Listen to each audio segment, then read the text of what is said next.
Hölgyeim és Uraim, let me use my mother tongue Hungarian. I'm going to ask your understanding. Köszönöm szépen az Egyesült Államok elnökének a magyar 1956-os forradalom 50. évfordulójára tett és időzített látogatását. First of all, I would like to thank from the depth of my heart to the President of the United States for his visit paid to Hungary on the 50th anniversary of the 56th Revolution. A látogatást tisztelgésnek tekintjük a szabadságszerető magyar nép harcos kiállása mellett. We consider to the fight for perseverance of the Hungarian people for freedom. És annak a szövetségnek a megerősítésének, hogy van a dolgunk a világban demokratikussá tenni, nem csak legszűkebb környezetünket és megőrizni azt, hanem a szabadság, a demokrácia és a biztonság eszméjét és eszményét képviselni szerte a világban. We also see this as a confirmation of our joint effort that freedom and democracy must not only be preserved, but also spread around the world in every region, in every country, wherever necessary. Amit pedig elkezdtünk, azt a munkát nem csak be kell fejezni, hanem folytatni kell, mert a világ olyan lesz, amilyenné mi tesszük. Now, this work that we started must not and cannot be completed, but it must be continued, because the world is the way how we shape it. Az Egyesült Államok és Magyarország Szövetsége egyszerre érték és érdek alapú. The alliance of the United States of Hungary and Hungary is based on values and interests at the same time. A két ország kapcsolatában nagy, megoldatlan, fájó és nyitott kérdések nincsenek. There are no major unsolved or painful issues, open issues in the relations of our two countries. Vannak kihívások és vannak megoldandó feladatok, de ez így normális. There are challenges and there are tasks to be solved, but that's just the way how it is. Európai országként a legfontosabbnak azt gondolom, hogy számoljunk le azzal a téves értelmezéssel, hogy Európa képviseli a moralitást, és az Egyesült Államok pedig képviseli a hatékonyságot és az erőt. As a European country, I believe that we should finally end with this preconception that Europe represents morality and the United States represent efficiency. Ha demokraták vagyunk, akkor morálnak és erőnek kéz a kézben kell járnia, márpedig demokraták vagyunk az Atlanti-óceán mindkét partján. And if we are Democrats, then we believe that morale and power must go hand in hand, and we are Democrats on both sides of the Atlantic. Ami a praktikus ügyeket illeti.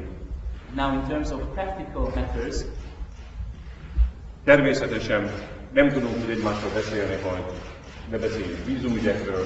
Of course, we just cannot avoid talking about the visa issue whenever we meet. Jól ismerjük egymás álláspontját. We are well aware of each other's standpoints. Nem tudunk egymásnak meglepetést okozni. We cannot cause much surprises to each other. De mert tudjuk, hogy ez egy hosszú út, ezért keresni kell máshol sikereket.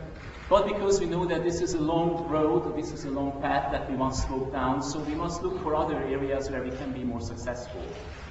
A mai nap egy picike sikere, remélem, hogy az lesz, hogy rövid heteken, hónapokon belül visszaérkezik magyar tulajdonban az az épület a Budai várban, amelyet a magyarok csak Táncsics börtöneként ismernek, amely a magyar történelmi identitásnak, a történelmi tudatnak egy fontos része. However, an important step on this road is that within a couple of months, finally, the building where Táncsics was captured, was kept captive, the building known as the Táncsics prison will return to Hungarian ownership. El kell önnek mondani, az elnök úr sokkal jobban értette ezt a dolgot, és ennek a fontosságát, mint reméltem.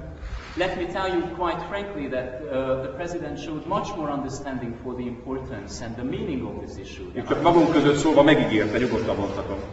And just within this circle I can say that he promised. És ha megígértem, and if he did, then it will happen. Szóval nagyjából ezeket végeztük, elnök úr. So by and large, this is what we talked about, Mr. President. Mr. Prime Minister, thank you. I'm honored to be here. Miniszterelnök úr, köszönöm szépen, nagyon nagy megtiszteltetés részemről, hogy itt lehetek. As I recall, this trip started back when you invited me to come, when you were living in the Oval Office. Ha jól emlékszem, ez az út tulajdonképpen akkor kezdődött, amikor ön meghívott engem, amikor az ovális irodában találkoztunk. I thank you for the invitation. Köszönöm a meghívást. I'm proud to be here. Büszke vagyok arra, hogy itt lehetek. I'm impressed by the beauty of this city. És a város szépsége elnyűgöző. I'm honored to be able to speak to the people of Hungary tonight when I talk about the unbelievable thirst for freedom that was exhibited in 1956. Nagy megtiszteltetés lesz részemre ma este, amikor az ország népéhez szólhatok, és azzal a tulajdonképpen ki nem akadó szabadságvágyról tudok beszélni, amit Magyarországon létezett annak idején. And that spirit of freedom still exists in the world today. És ez a szabadságvágy továbbra is létezik és él a világon. And I thank you for your troops who are working through NATO to help Iraq, and the PRT that we're working on for Afghanistan. Thank you for your commitment to help others be free. És köszönöm az elkötelezettségüket a csapatokért, amelyek a NATO kötelékében Irakban és ugyanakkor Afganisztánban is szolgálnak. It is also my pleasure to congratulate you on being reelected. És szeretnék gratulálni önnek, miniszterelnök úr, hogy újra választották. It's not easy to win a second opportunity to serve. Nem könnyű egy második lehetőséget kapni arra, hogy valaki újra szolgáljon. But you have done so, and I appreciate the courage you're showing, not only in foreign policy, but in domestic policy. De megtörtént, és köszönöm azt a bátorságot, amit mutat nem csak a hanem a külpolitika. We have a very good relationship. Nagyon jó kapcsolataink vannak egymással. Which means the Prime Minister is comfortable bringing up the visa issue. Ami azt jelenti, hogy a miniszterelnök nem havazott felhozni a vízum problémát és kérdést. But I understand this is a difficult issue. Én megértem, ez egy komoly téma. And we have developed a roadmap. És most már egy térképet, egy work through this issue, utat hogy ezt people of your good country will understand that you're doing your best, and I'm doing my best to meet the U.S. laws, and you're doing your best to represent the people of Hungary to get this issue solved. És hogy az önök népe is meg fogja érteni, hogy a mi törvényeinknek eleget kell tenni, és ugyanakkor azt is, a miniszterelnök úr a magyar nép érdekeit képvisel el tekintetben is. So thank you for bringing up a lot of issues, and thank you for your leadership. Köszönöm, hogy említette és felhozta ezeket a témákat, és köszönöm a vezetőséget, amit tanúsított. And we are very proud of our friendship and alliance with Hungary. És nagyon büszkék vagyunk a Magyarországgal fenntartott baráti kapcsolatainktól. Thanks for the invitation. Köszönöm, miniszterelnök.